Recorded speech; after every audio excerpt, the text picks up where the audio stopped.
Today I am going to teach you about the gravitational forces. So for gravitational forces, first of all I will talk about the gravitational field. So for that you need to know about the law of gravitation. Okay, so what is the law of gravitation?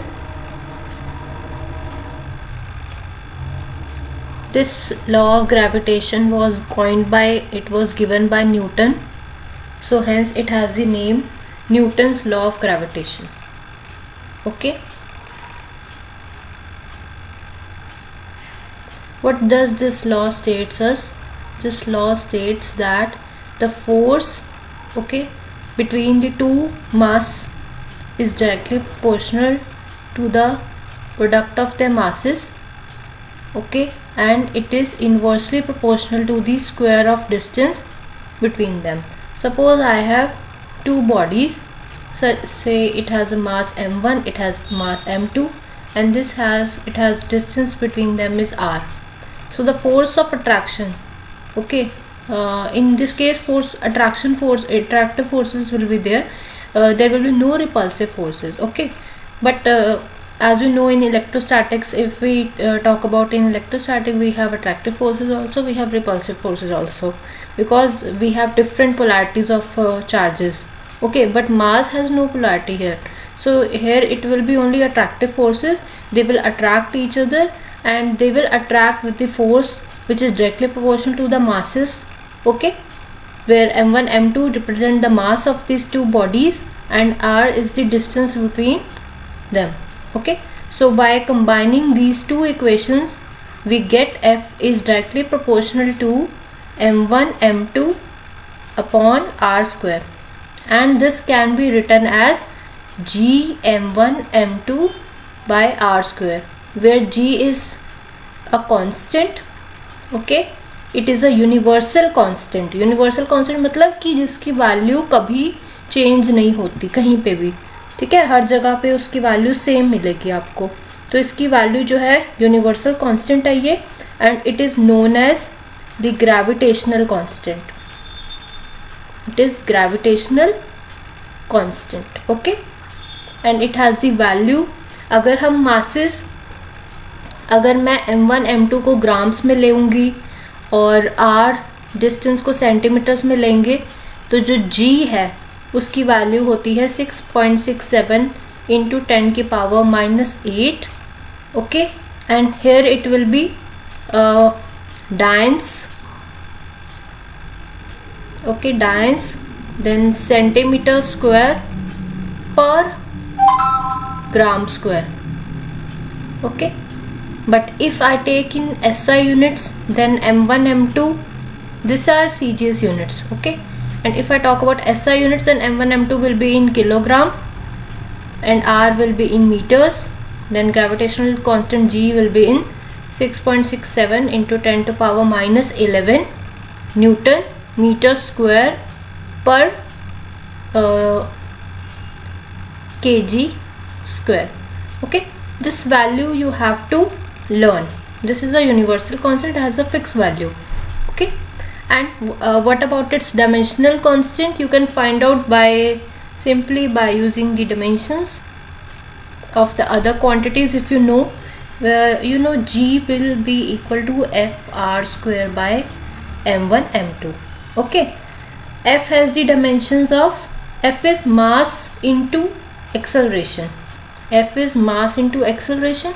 M has the dimension capital M, and acceleration is distance or the displacement per if I say acceleration is velocity per unit time.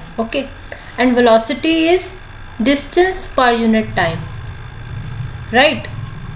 So acceleration is the double derivative of the distance. Or you can write it as acceleration as the distance for L. Distance के लिए L लिखेंगे और time के लिए आप -2 लोगे. ठीक है, ये हो जाएगा आपका L1 t -2. तो फोर्स के आपके ये आ गए units dimensional. So you can write it as F1 L1 t -2 okay. And R के लिए आप लिखोगे सिंपल डिस्टेंस के लिए L square and then M के लिए एम स्क्वायर। सो जी के लिए डायमेंशंस आएंगे m -1 L 3 T -2।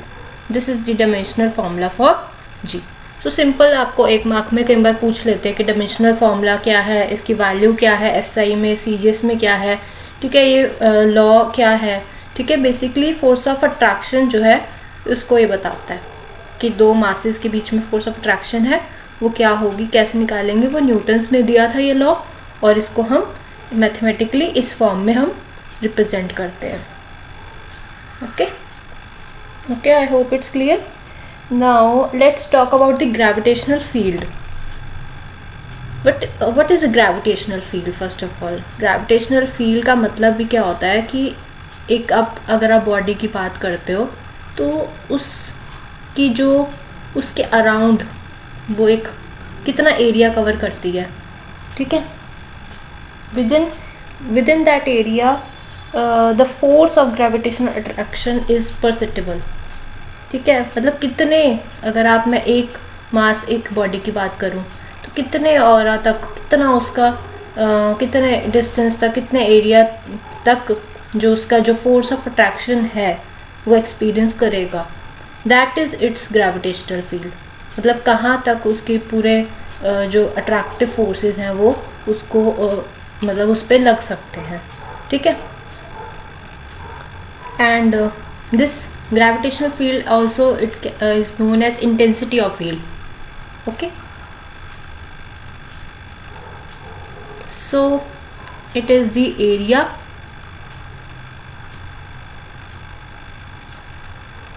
round about a body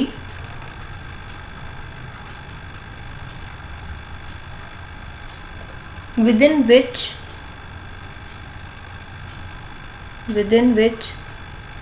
its force of gravitational attraction is perceptible. Attraction is perceptible. इसका मतलब है कि कहाँ तक आप उसको महसूस कर सकते हो, ठीक है। तो वो जो है वो सारा क्या है, वो ग्रेविटेशनल फील्ड है। It is called gravitational field. और इसका फॉर्मूला क्या होता है, दिस ग्रेविटेशनल फील्ड जो इंटेंसिटी ऑफ फील्ड है इसको हम ई से डिनोट करते हैं। कई बुक्स में आई लिखा होगा, डजेंट मैटर, आप कैसे भी लिख सकते हो। ये एक वेक्टर क्वांटिटी है and it's defined as the force acting per unit mass, okay. And force जो ग्रेविटेशनल फोर्स जो आपने पढ़ा वो क्या है, this is G m1 m2 by R square and per unit mass करना है। तो सपोज आपके पास m है, मास जो है वो m1 आप कंसिडर कर रहे हो, ठीक है। तो जो आपकी इंटेंसिटी है वो आएगी g, सिंपल m1 m2 की जगह पे मैं यहाँ पे सिंपल m लिख रही हूँ, okay. Let me write it again, g एक स्मॉल m के लिए capital M by R square and this m, okay. This m cancels out, so it is capital G m by r square. This is the intensity of the electric field, okay. I hope it's clear. Now let's move on to the gravitational potential energy. Gravitational potential energy, okay. So जो gravitational जो force of gravity है, this is a conservative force, okay. And what are conservative forces, I have already talked about this in my first video of this unit. So if you haven't watched that, you please watch what are conservative forces. And this depend on the work done by these forces depend only on the initial and the final, okay, not on the path taken, okay. So the जो force of gravity है, जो gravitational forces हैं, these are conservative forces. So work done जो होगा इन cases में वो independent होगा of the path, okay, it is independent of the path taken. Now if we consider a point which is close to the surface of earth, suppose this is the surface of earth, अगर आप कोई point consider करते हो, मान लो यहाँ पे या यहाँ पे, जिसका डिस्टेंस जो है अर्थ के रेडियस के कंपेरेटिवली, ये जो डिस्टेंस है इसका उस पॉइंट का सरफेस, अर्थ की सरफेस से, मान लो ये h है, ठीक है, तो मान लेते हैं कि जो h है वो बहुत ही कम है as compare to the radius of Earth. तो अगर आपके पास इस तरह का कोई केस हो, तो इन केस में जो फोर्स ऑफ ग्रेविटी, जो acceleration due to gravity g है, वो यहाँ पे जो लगेगी that way equal to the simple g. Okay, because आपने ये कंसेप्ट आपने पढ़ा होगा कि जो ग्रेविटी है इसकी वैल्यू हाइट के साथ चेंज होती है. It changes with height, okay, from the surface of earth. And this is gh is written as approximately it is g1 minus 2h by re, and this re is the radius of earth. So if I am saying that h is very very less than the radius of earth, then you can neglect this term, and the gravity on that point will be approximately equal to the acceleration due to gravity. Okay, I hope this is clear. Then if I consider a point,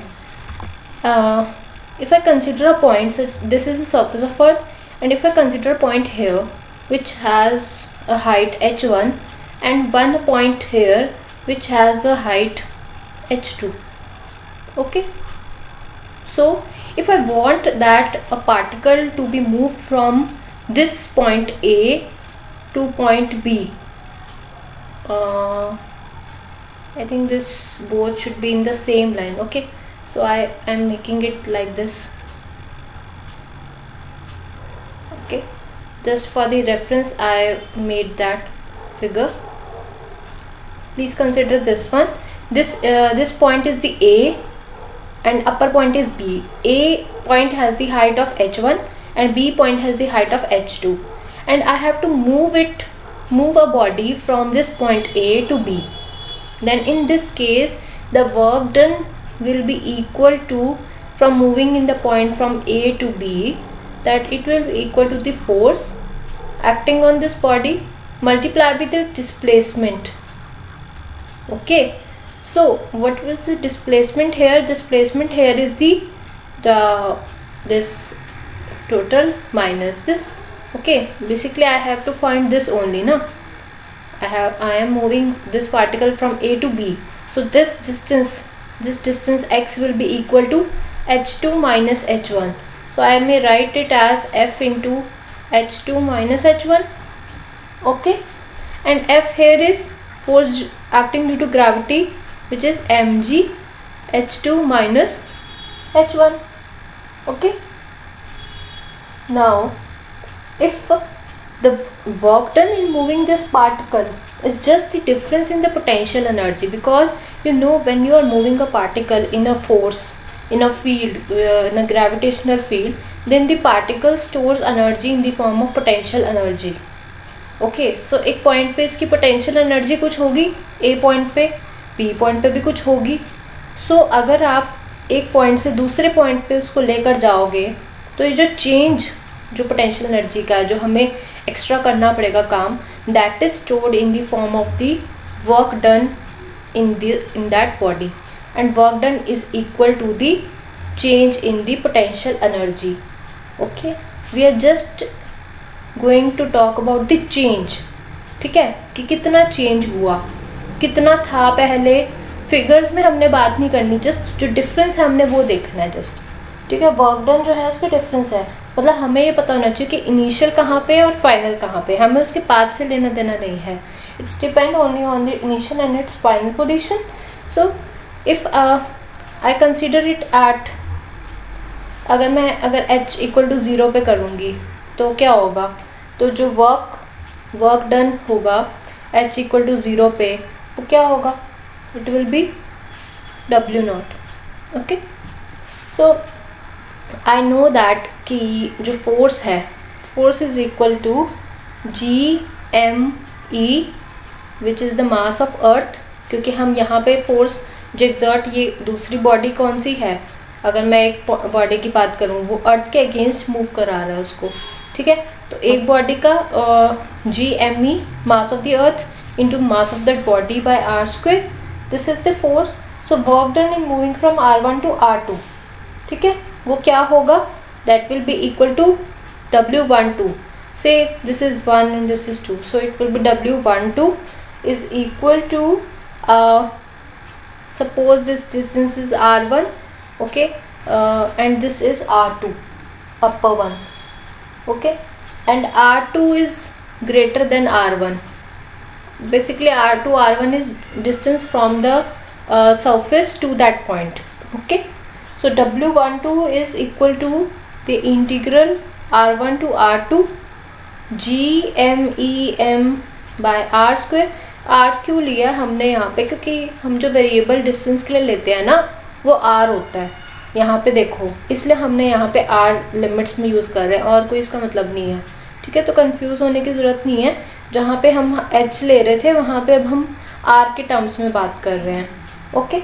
so this is dr and this will be equal to integral 1/r²। dr का integral क्या होगा, -1/r होगा, और ये ऊपर वाले terms जो हैं सारे कांस्टेंट हैं, तो इनको आप कैसे लिख सकते हो, this can be written as -GMEM then 1/r2 minus 1/r1. This is your work done, and this work done is stored in the form of potential energy, ठीक है। so अगर मैं कहूँ कि अगर मैं जो r1 है अगर मैं उसको इन्फिनिटी कर दूँ, ठीक है, तो क्या होगा, जो w है वो क्या हो जाएगा, ये वाला जो टर्म है ये कैंसिल हो जाएगा, ठीक है। सो जो W12 है ये क्या बनेगा, -GMEM by r2, okay. In case I am bringing from infinity to the point r2, it will be this, okay. So इसमें बस यही चीज़ का ध्यान रखना कि जब आप इसको आप लिखोगे ना, तो जो ये वैल्यू है आपकी, ये अगर आप इन्फिनिटी से r लेते हो तो ये जस्ट आपके पास -GMEM बाय r रह जाएगा, ठीक है। और जो दूसरा टर्म है वो तो 1/infinity 0 हो जाएगा if you are taking from infinity to r, okay. So this is the potential energy. And if I talk about potential, gravitational potential की बात अगर हम करें, then it is the work done in bringing a charge, ठीक है, work done from bringing a charge from infinity to that point per unit mass, यहाँ पे पर यूनिट मास आ जाएगा बस, ठीक है। तो यहाँ पे -GME बाय r, ये हो जाएगा फॉर्मूला। जो आपका फॉर्मूला ये था ग्रेविटेशनल पोटेंशियल एनर्जी के लिए या वर्क डन के लिए, ठीक है। अगर आप ग्रेविटेशनल पोटेंशियल की बात करते हो तो ये आएगा फॉर्मूला, ठीक है। सो दिस इसमें हमने वीडियो में ग्रेविटेशनल जो आपका लॉ है, न्यूटन लॉ ऑफ ग्रेविटेशन क्या है, ग्रेविटेशनल फील्ड क्या है, ग्रेविटेशनल पोटेंशियल एनर्जी क्या है, ग्रेविटेशनल पोटेंशियल क्या है, ये सब हमने कवर कर लिया। सो प्लीज़ इसके रिलेटेड आप क्वेश्चंस भी ट्राई करें, and if you are having any doubts you can put it in the comment section. That's all for today, thank you and have a nice day.